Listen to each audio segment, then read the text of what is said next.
नमस्कार दोस्तों, मैं वीरेंद्र सिंह स्वागत करता हूं आप सबका finishers computer science and IT YouTube channel पे, जहां पे हम कंप्यूटर और कंप्यूटर साइंस से रिलेटेड पूरा का पूरा सिलेबस जो है वो कवर कर रहे हैं। सिलेबस को हमने दो पार्ट्स में, दो कैटेगरीज में डिवाइड किया है। पहली कैटेगरी हमारी थ्योरी की है और दूसरी कैटेगरी हमारी प्रैक्टिकल होती है।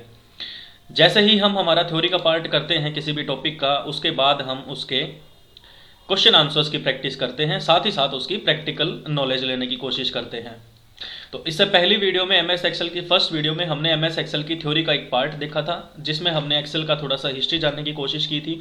एक्सेल का इंटरफेस हमने जाना था, क्विक एक्सेस टूल बार पे क्या क्या ऑप्शंस होते हैं, रिबन के सभी ऑप्शंस के बारे में हमने, कमांड्स के बारे में एक एक करके हमने पढ़ा था। तो आशा करता हूँ वो वीडियो आपको समझ में आई होगी। अगर वो वीडियो आपने अभी तक नहीं देखी है तो जाके पहले आप पार्ट 1 को देखिए, ताकि थोड़ा सा बेसिक आपका क्लियर हो सके।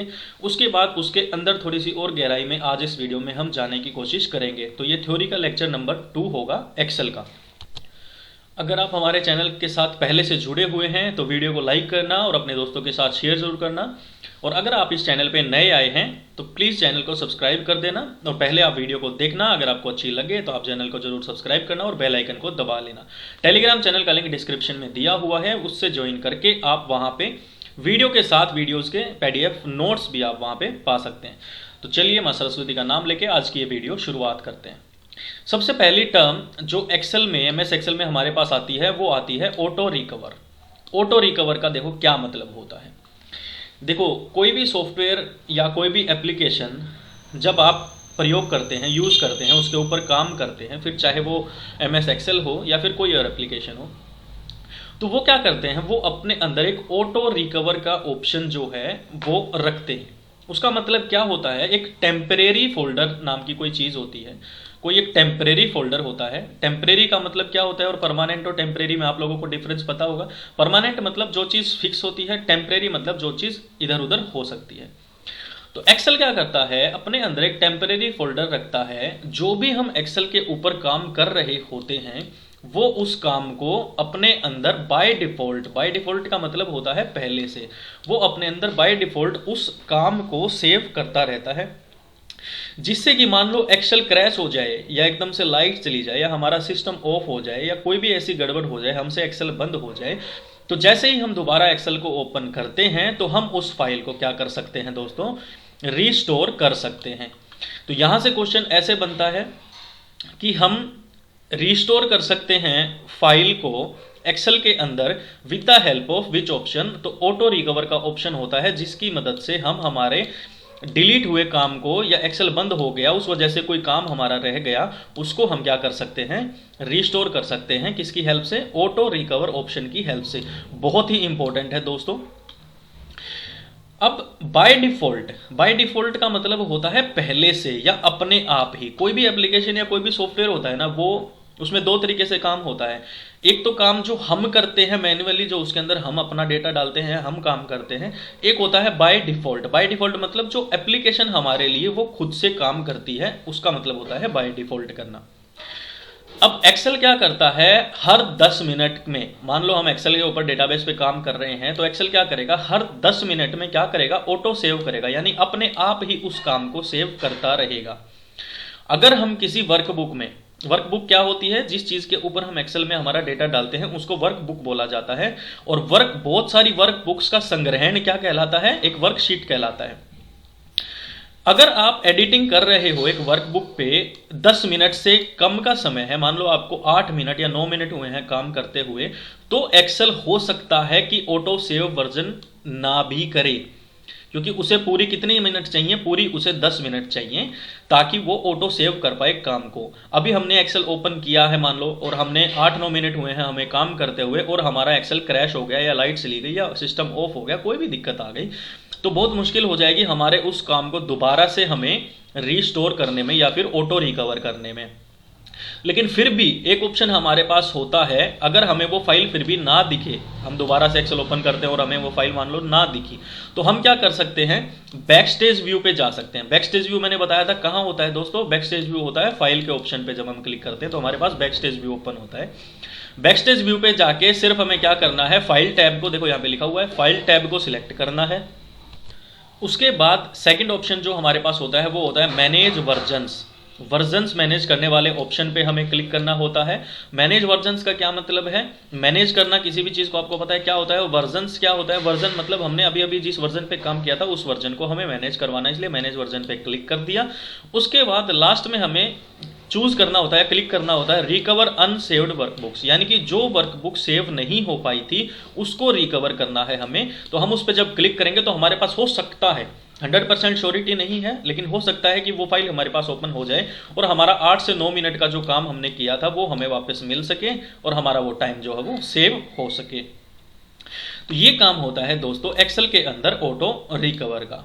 मैं एक बार रिपीट करता हूं जल्दी जल्दी। ऑटो रिकवर का मतलब होता है अपने आप से एक्सेल हमारे लिए हमारी चीजों को, हमारे किए हुए काम को सेव करके रखता है एक टेम्परेरी फोल्डर के अंदर, जिसकी मदद से हम हमारा मान लो कोई काम कर रहे हैं और वो क्या करता है एक्सेल हर 10 मिनट के अंतराल पे उस काम को सेव करता रहता है अपने पास हमें बिना बताए। होता क्या है कि कभी कभी काम करते करते हो सकता है हमारा एक्सेल बंद हो जाता है, तो हम दोबारा से जब एक्सेल को ओपन करेंगे तो हम उस ऑटो रिकवर ऑप्शन की मदद से हमारे काम को रीस्टोर कर सकते हैं, दोबारा से स्टोर कर सकते हैं। अगर हम 10 मिनट से कम काम करते हैं और हमारा एक्सेल अगर बंद हो जाता है, उस केस में हमारे पास जो ऑप्शन होता है वो होता है हमारे पास बैक स्टेज व्यू का ऑप्शन। तो क्वेश्चन आपसे ऐसे भी पूछा जा सकता है कि अगर आपकी फाइल या एक्सेल आपका क्रैश हो जाता है और आपको वो चीज दोबारा से चाहिए होती है, तो उसके लिए हमारे पास एक्सेल में कौन सा ऑप्शन होता है दोस्तों? बैक स्टेज व्यू का ऑप्शन होता है। बहुत इंपॉर्टेंट क्वेश्चन है, आ सकता है। अगला टॉपिक होता है हमारे पास एक्सपोर्टिंग वर्कबुक्स। एक्सपोर्टिंग या एक्सपोर्ट करने का काम क्या होता है? देखो, मान लो आप कोई ऐसा सॉफ्टवेयर यूज करते हो जिसके अंदर आप वीडियोस रिकॉर्ड करते हो। फॉर एग्जांपल काफ़ी सारे मार्केट में ऐसे सॉफ्टवेयर्स हैं जैसे काइन मास्टर है, फोटो है या फिर फिल्मोरा है। ऐसे बहुत सारे सॉफ्टवेयर्स हैं जिसमें क्या होता है, पहले हम वीडियो बनाते हैं, उसके बाद उस वीडियो को मान लो वीडियो बन गई MKV फॉर्मेट में, लेकिन हमें जो वीडियो है वो शेयर करनी है किसी ऐसे सॉफ्टवेयर पे जहां पे MKV फॉर्मेट सपोर्ट नहीं करता, वहां पे सिर्फ कौन सा सपोर्ट करता है? मान लो MP4 सपोर्ट करता है। तो MKV से MP4 में हम क्या करेंगे? उस वीडियो को एक्सपोर्ट करेंगे। तो एक्सपोर्ट होने के बाद फिर हम उस वीडियो को शेयर कर सकते हैं। ऐसे ही एक्सेल के अंदर हम क्या बनाते हैं? एक्सेल के अंदर हम वर्कबुक्स पे काम करते हैं, वर्कशीट पे काम करते हैं, स्प्रेडशीट्स पे काम करते हैं, और हमारी जो एक्सेल का काम तैयार होके सेव होने के बाद जो सेव होता है वो किस फॉर्मेट में होता है? XLSX में सेव होता है। यहां से ये बहुत इंपॉर्टेंट क्वेश्चन बनता है कि by default excel workbooks are saved in which file type. तो क्या फाइल टाइप होता है, क्या एक्सटेंशन होता है दोस्तों? XLSX। हमेशा याद रखना, एक्सेल में बोलते टाइम X आता है और स्टार्टिंग में भी X है और लास्ट में भी X है, तो इस बात का ध्यान रखना। बहुत सारे टाइम ऐसा होता है कि जब हमें किसी और फाइल की ज़रूरत होती है, किसी और फाइल टाइप की ज़रूरत होती है, मान लो हमें PDF की ज़रूरत है, तो हम क्या कर सकते हैं? XLSX को PDF में चेंज कर सकते हैं। बहुत ही आसान होता है एक्सेल के अंदर किसी एक फाइल टाइप को दूसरी फाइल टाइप में कन्वर्ट करना। आप कैसे कर सकते हो? मान लो आपने काम कर चुके हो आप, और आप उसको सेव एज पे जाके सेव करते हो, तो वहां पे आप सिलेक्ट कर सकते हो कि आपको जो आपकी फाइल है उसका आउटपुट आपको कैसा चाहिए, कहाँ पे सेव करना है और किस तरीके से सेव करना है। वहां पे आप चाहो तो PDF में कर सकते हो या फिर दूसरे किसी फॉर्मेट में भी उसको सेव कर सकते हो दोस्तों। तो ये था एक्सपोर्टिंग वर्कबुक्स का कॉन्सेप्ट एक्सेल के अंदर। अब हमने जिन सेल्स के बारे में पढ़ा था, जो छोटे छोटे ब्लॉक्स होते हैं, सेल्स, जो रो और कॉलम जहां पे दोनों मिलते हैं उस जगह को बोला जाता है सेल। और जो भी डेटा हम एक्सेल के अंदर हमारा डालते हैं, जो भी इंफॉर्मेशन हम डालते हैं, वो कहां पे डालते हैं? हम सेल्स के अंदर ही डालते हैं। जब भी आप एक्सेल के साथ काम करते हैं, आप इंफॉर्मेशन डालते हैं या फिर कोई कंटेंट डालते हैं, किसके अंदर? सेल्स के अंदर। तो यहां से पहला क्वेश्चन ऐसे बनता है कि whenever you work with excel you will enter information और कंटेंट इनटू विच। ऑप्शन में होगा सेल या दूसरा कोई ऑप्शन होगा रो होगा, कॉलम होगा, तो आंसर क्या कर दोगे आप? सेल्स के अंदर हम डेटा डालते हैं। सेल्स क्या होते हैं? छोटे छोटे ब्लॉक्स होते हैं, छोटे छोटे बिल्डिंग ब्लॉक्स होते हैं। किसका पार्ट होते हैं? सेल पार्ट होते हैं वर्कशीट का। आपसे ऐसे पूछ लिया जाए वर्कशीट के वे छोटे छोटे ब्लॉक्स जिनके अंदर हम हमारा डेटा डालते हैं, उनको क्या बोला जाता है? तो उनको भी क्या बोला जाता है? सेल्स बोला जाता है दोस्तों। तीसरा क्वेश्चन आपसे ऐसे पूछा जाएगा कि जहां पे एक्सेल के अंदर एक रो और कॉलम इंटरसेक्ट करते हैं, एक दूसरे को काटते हैं, उस जगह को क्या बोला जाता है? तो उस जगह को भी क्या बोला जाता है? सेल्स बोला जाता है दोस्तों। हमें जरूरत होती है याद करने की या समझने की कि सेल्स बेसिकली होते क्या हैं, किस तरह का कंटेंट हम सेल के अंदर डाल सकते हैं। तो सेल के अंदर हम मान लो कैलकुलेशंस भी कर सकते हैं, सेल के अंदर हम डेटा को एनालाइज भी कर सकते हैं कि हमारे डेटा हमने एक बार बना दिया, फिर उसको एनालाइज करेंगे कि हमने कैसा कैसा बनाया है। ऑर्गेनाइज कर सकते हैं, मान लो इस सेल के अंदर ये डालना है, इस सेल के अंदर नाम डालने हैं, इस सेल के अंदर पिता का नाम डालना है। तो ये सारे काम हम कहाँ पे कर पाते हैं? एक्सेल के अंदर। और एक्सेल के अंदर कहाँ पे? सेल्स के अंदर दोस्तों। तो सेल सबसे इंपॉर्टेंट बात अगर मैं आपको बोलूं कि एक्सेल के अंदर सबसे इंपॉर्टेंट बात जो होती है वो होती है आपकी सेल। और ये क्यों इंपॉर्टेंट होती है? क्योंकि कोई भी काम हम एक्सेल के अंदर करते हैं, कोई भी फंक्शन लगाते हैं, कोई भी फॉर्मूला लगाते हैं, कोई भी नाम डालते हैं, कोई भी संख्या डालते हैं, कोई भी डेट डालते हैं, पैसे डालते हैं, रिकॉर्ड डालते हैं, कुछ भी डालते हैं, वो किसके अंदर डालते हैं दोस्तों? इकलौती सेल के अंदर हम वो सारा डेटा डालते हैं। हर एक वर्कशीट जो होती है वो हजारों रेक्टेंगल्स के साथ मिलकर बनी होती है। Every worksheet made up of thousand of rectangles, जिनको क्या बोला जाता है? उन रेक्टेंगल्स को क्या बोला जाता है? सेल्स बोला जाता है। अब चौथी भाषा यहां से ऐसी बनती है, क्वेश्चन मान लो यही क्वेश्चन आ गया, every worksheet is made up of thousand of rectangles which are called edge, तो क्या हो जाएगा? सेल्स हो जाएगा। एक सेल होती है वो इंटरसेक्ट करती है रो और कॉलम, जहां पे इंटरसेक्ट करते हैं उसको इंटरसेक्शन बोलते हैं। रो और कॉलम का इंटरसेक्शन क्या कहलाता है? सेल कहलाता है। कॉलम जो होते हैं वो ABCD से पहचाने जाते हैं, और रो जो होती हैं वो 1 2 3 4 5 से पहचानी जाती हैं दोस्तों। कॉलम जो होते हैं वो ऊपर से नीचे की तरफ होते हैं, रो जो होती हैं वो लेफ्ट टू राइट की तरफ होती हैं दोस्तों।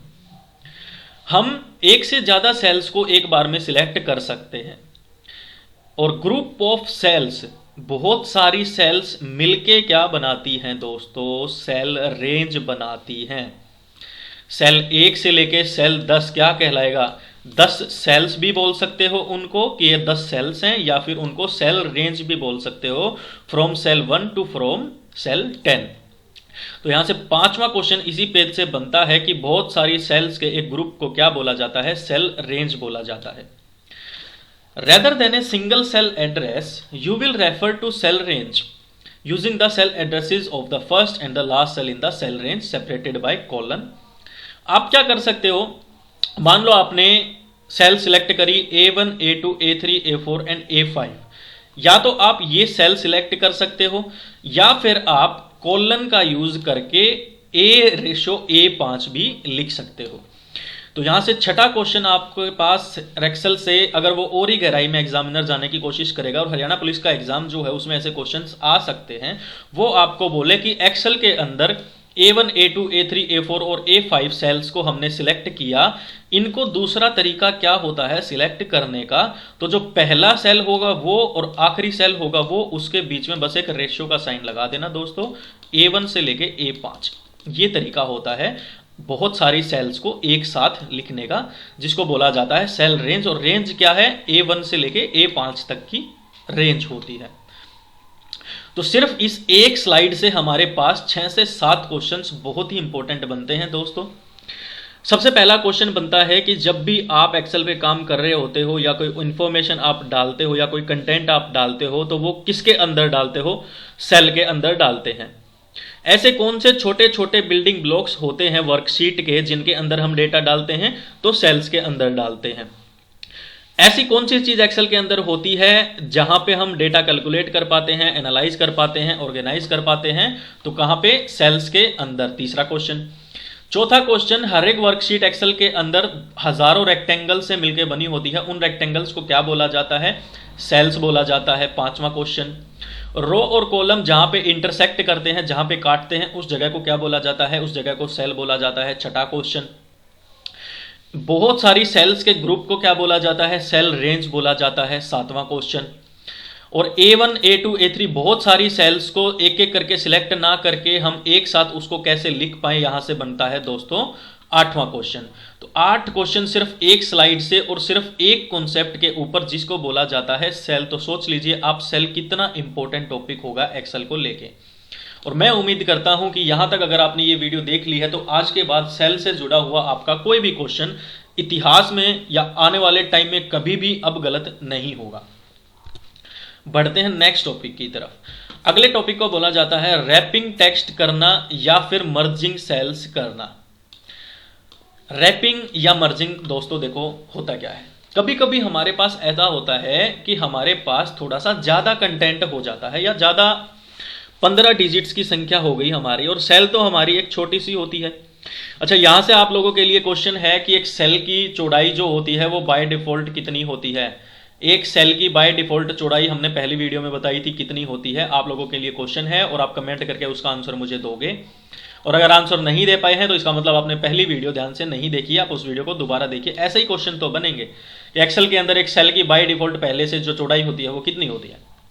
चलिए, अब मान लो एक सेल है हमारे पास, वो इतनी है, इसके अंदर हम मैक्सिमम टू मैक्सिमम मान लो 1 से लेके 7 तक 8 तक संख्याएं डाल सकते हैं, लेकिन हमें 1 से लेके 14-15 तक संख्याएं एक ही सेल के अंदर डालनी है। तो हमारे पास कंटेंट क्या हो गया, ज्यादा हो गया। सिंगल सेल में तो वो डल नहीं सकता। तो हमारे पास दो तरीके होते हैं, दोनों तरीके मैं आपको समझाता हूं। मान लीजिए ये 3-4 सेल हैं हमारे पास, और डेटा इतना है हमारे पास कि हम उसको एक सेल के अंदर नहीं डाल सकते। उसके लिए हमें एक से ज्यादा सेल्स की जरूरत पड़ेगी, या ज्यादा जगह की जरूरत पड़ने वाली है। तो यहां से पहला क्वेश्चन बनता है कि अगर हमारे पास डेटा ज्यादा होता है और हमारे पास सेल एक होती है, तो वहां पे हमारे पास कौन कौन से ऑप्शंस अवेलेबल हैं एक्सेल के अंदर उस डेटा को अच्छे से फीड करने के। तो एक ऑप्शन होता है रैप करना टेक्स्ट को, और एक ऑप्शन होता है मर्जिंग करना सेल्स की। पहला क्वेश्चन यहां से ये निकल के आता है। फिर अगर हम बात करें कि अगर हमारे पास सेल सिर्फ एक है, एक ही सेल हमारे पास बची हुई है, उससे ज्यादा सेल में हम डेटा नहीं डाल सकते, फिर भी हमें वो बड़ा डेटा उसी सेल के अंदर डालना है, तो हम किसका यूज करेंगे, तो हम यूज करते हैं रैपिंग टेक्स्ट ऑप्शन का। रैप का एक ऑप्शन होता है एक्सेल के रिबन के अंदर, वहां पे अगर आप क्लिक करोगे तो वो सेल जो होगी आपकी रैप टेक्स्ट के हिसाब से सिलेक्ट हो जाएगी। फिर क्या होगा, मान लो सेल इतनी थी, तो जैसे जैसे डेटा डालोगे वो सेल क्या हो जाएगी, साइज में बड़ी हो जाएगी, उसकी जो ऊंचाई है वो बड़ी होती चली जाएगी, और उस सेल के अंदर आप वो डेटा डाल सकते हो। हाइट क्या हो गई, इंक्रीज हो गई, कहां पे, रैपिंग टेक्स्ट में। क्वेश्चन क्या निकल के आया, क्वेश्चन निकल के आया कि एक सेल में जब हम थोड़ा सा ज्यादा कंटेंट डालने लगते हैं तो उस सेल की क्या हो जाती है, हाइट बढ़ जाती है। वो किस कारण होती है, तो वो रैपिंग करने के कारण होती है, रैप टेक्स्ट करने के कारण होती है। यानी कि रीसाइज हो जाता है कॉलम का जब हम रैप करते हैं टेक्स्ट को। अब ये देखो लिखा हुआ, wrapping text is the text which automatically modify a cell's row height. Cell की सेल की हाइट को बढ़ा देती है। अब दूसरा ऑप्शन था हमारे पास कि उस कंटेंट को हमें एक से ज्यादा सेल्स में डालना है, हमें चौड़ाई लंबाई नहीं बढ़वानी है उसकी, हमें सिर्फ 4 सेल्स या 5 सेल्स को जोड़ के उस डेटा को डालना है। तो उस काम को क्या बोलते हैं, मर्जिंग बोलते हैं, मर्ज करना। हम क्या करेंगे, यहां से इस सिलेक्ट को, सेल को और इन चारों सेल्स को सिलेक्ट करेंगे और क्लिक कर देंगे मर्ज के ऊपर, तो ये चारों सेल्स बन के एक सेल बन जाएगी। चारों सेल्स इकट्ठी होके एक सेल बन जाएगी। तो हमारे पास स्पेस क्या हो गई, ज्यादा हो गई, और फिर हम हमारे कंटेंट को उसके अंदर डाल देंगे। तो मर्ज टेक्स्ट से और रैप टेक्स्ट से हमारे पास जो क्वेश्चन निकल के आते हैं, वो पहला क्वेश्चन होता है कि हमारे पास अगर हमें एक सेल के अंदर ही डेटा डालना है तो हम किस आइटम का यूज कर सकते हैं, हम रैपिंग टेक्स्ट आइटम का यूज कर सकते हैं। एक से ज्यादा सेल्स को जोड़ के अगर हमें डेटा डालना है तो हम मर्ज सेल का यूज करते हैं। एक सेल की हाइट बढ़ने लग जाती है ज्यादा डेटा डालने की वजह से, वो उसका कारण होता है रैप करना टेक्स्ट को। 4-5 सेल्स, एक से ज्यादा सेल्स आपस में जुड़ जाती हैं किसी ज्यादा कंटेंट को डालने के लिए, उसको बोला जाता है सेल्स को मर्ज करना या मर्जिंग सेल्स। तो यहां से ये क्वेश्चंस बनते हैं दोस्तों, रैप टेक्स्ट से और मर्जिंग सेल्स से। तो उम्मीद करता हूं रैप टेक्स्ट और मर्ज सेल्स आप लोगों को समझ में आया होगा।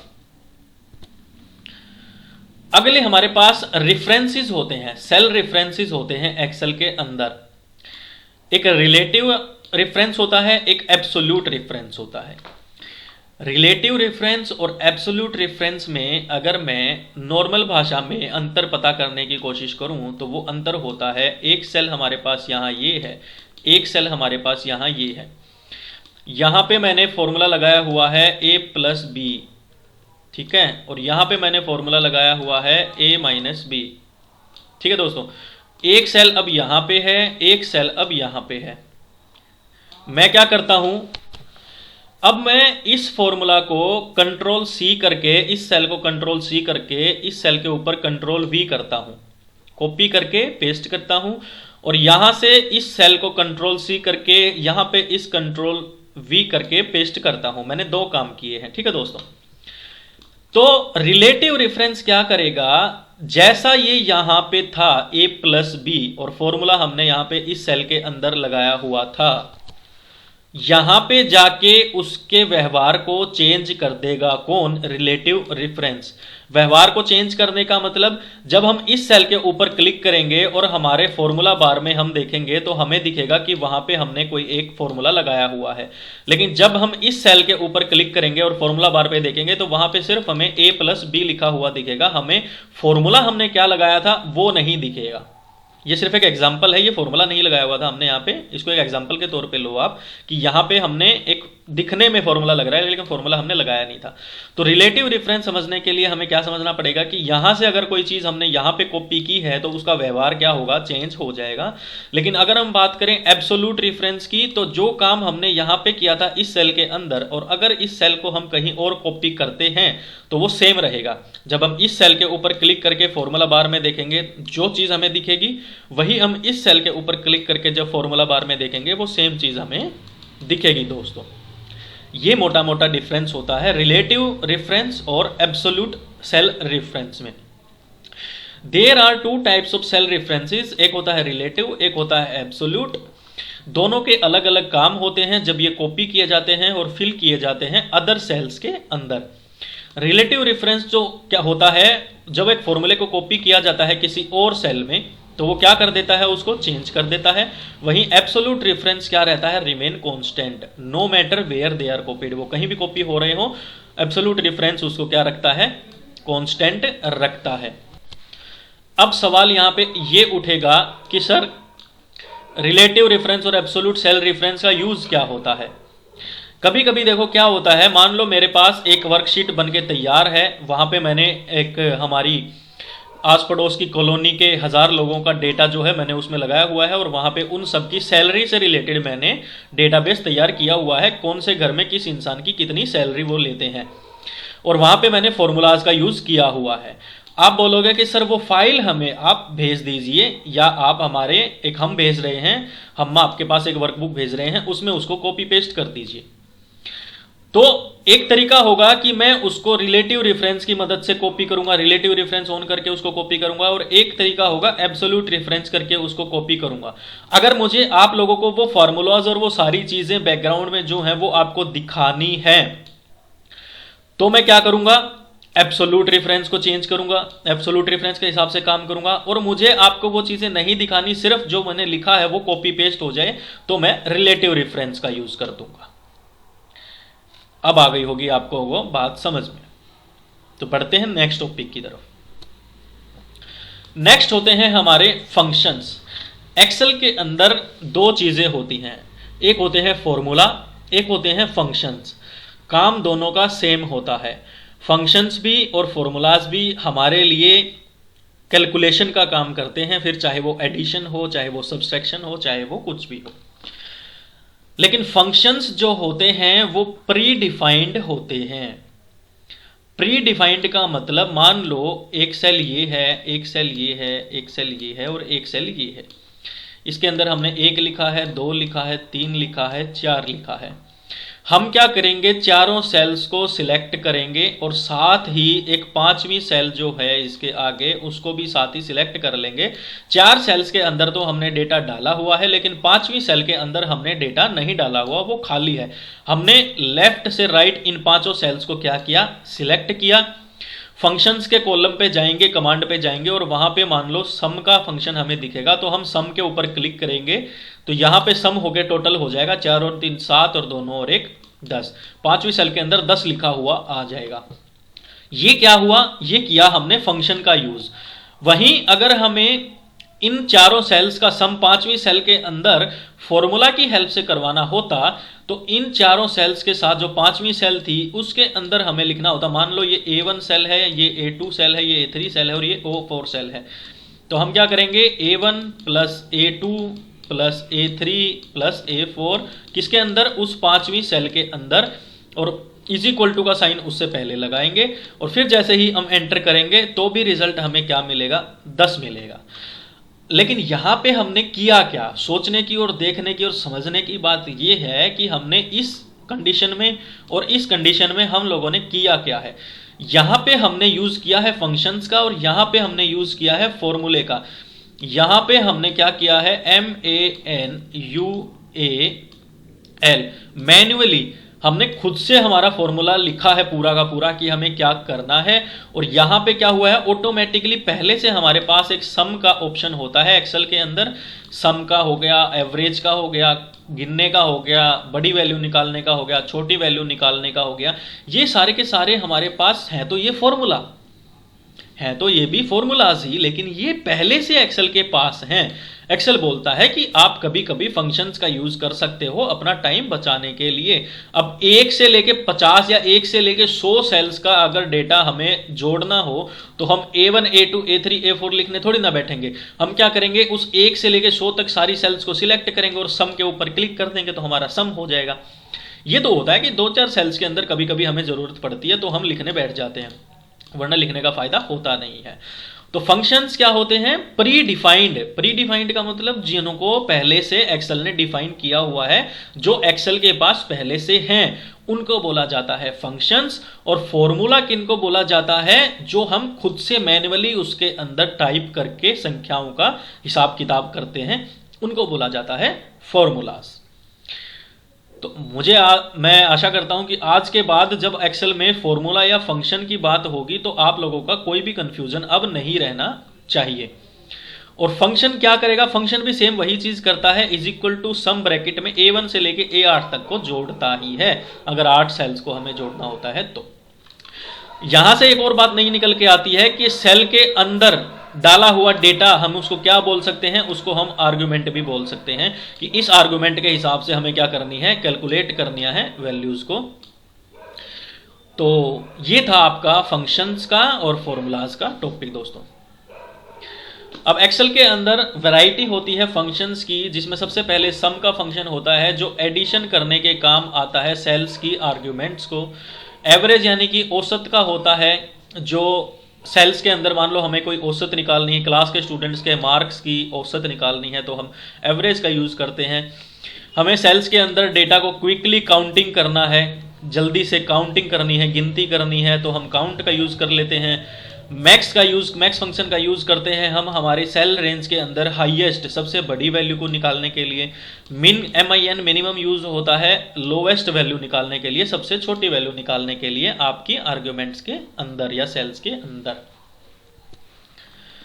अगला टॉपिक होता है आपका फिल्टरिंग डेटा। डेटा को फिल्टर करना, डेटा को छानना। तो डेटा को छानने से थोड़ा थोड़ा तो आप समझ ही गए होंगे कि हमारे पास मान लो ये डेटा है, एक डेटाबेस है छोटा सा हमारे पास, जिसको मैं 3 कैटेगरीज में मान लो डिवाइड कर देता हूँ।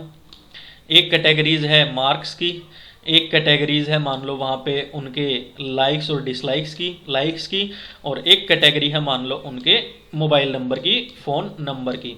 और यहाँ पे हमने उनका डेटा डाला हुआ है, ठीक है। अब हम क्या चाहते हैं, अब हमने यहाँ पे 100 स्टूडेंट्स का डेटा डाला हुआ है मान लेते हैं।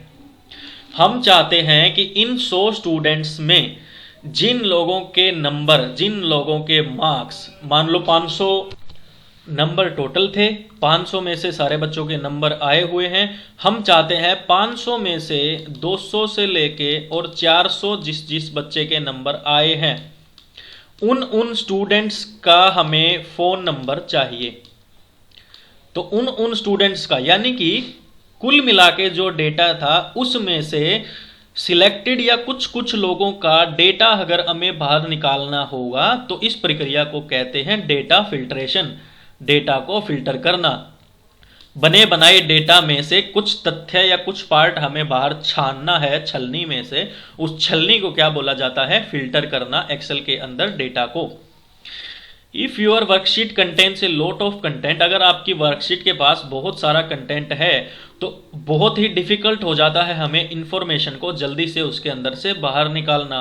तो उस काम में हमारी मदद करने के लिए, हमारा समय बचाने के लिए एक्सेल हमारे पास लेके आता है एक फिल्टर करने का तरीका, जो क्या करता है, हमारे डेटा को नैरो डाउन करता है और उसमें से हमें सिर्फ जो इन्फॉर्मेशन नीडेड होती है, ज़रूरत होती है, वो इन्फॉर्मेशन हमें निकाल के दे देता है।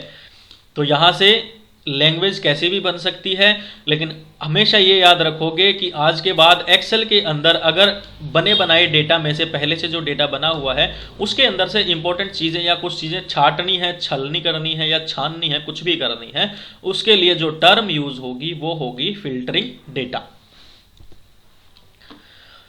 अब चार्ट्स का ऑप्शन होता है हमारे पास एक्सेल में। एक तो मान लो मैं एग्जाम्पल के तौर पे लेता हूं, एक तो मैं आपको 1000 स्टूडेंट्स का डेटा दे देता हूं। कैसे?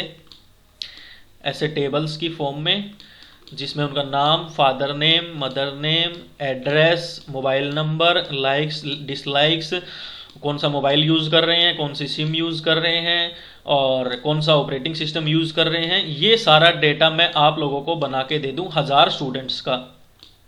और मैं बोल दूं कंपैरिजन करो कौन अच्छा है कौन बुरा है, मतलब कौन अच्छी चीज़ यूज़ कर रहे हैं, कौन बुरी चीज़ यूज़ कर रहे हैं, गलत चीज़ यूज़ कर रहे हैं, कमज़ोर चीज़ यूज़ कर रहे हैं, कुछ भी लगा लो।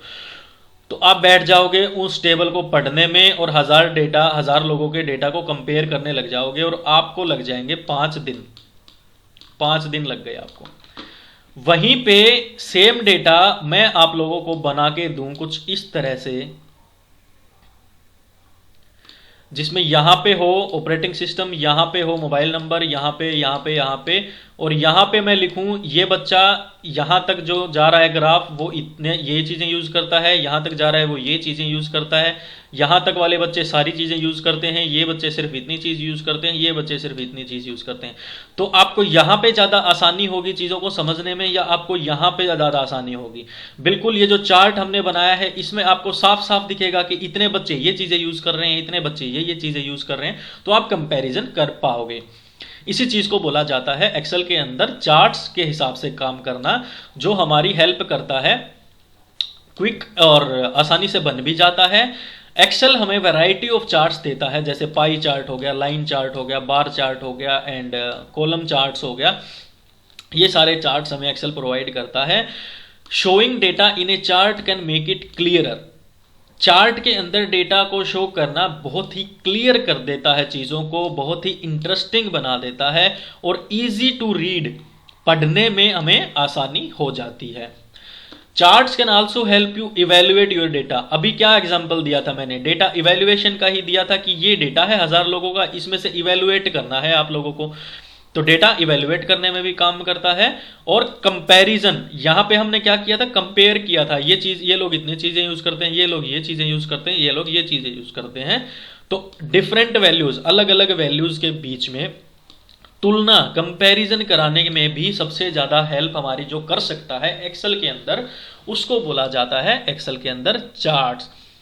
तो लैंग्वेज यहां से कैसे कैसे बन सकती है? सबसे पहला क्वेश्चन यहां पे आपसे ऐसे पूछा जा सकता है कि दिए हुए 4 ऑप्शंस में से डेटा को इवेल्युएट करने में और डेटा के बीच में, डिफरेंट वैल्यूज के बीच में कंपैरिजन करने में हमारी कौन हेल्प करता है? पहला ऑप्शन है सेल, दूसरा ऑप्शन है चार्ट, तीसरा ऑप्शन है एक्सेल और चौथा ऑप्शन है इनमें से कोई नहीं। तो आंसर क्या हो जाएगा आपका? आंसर हो जाएगा आपका चार्ट्स।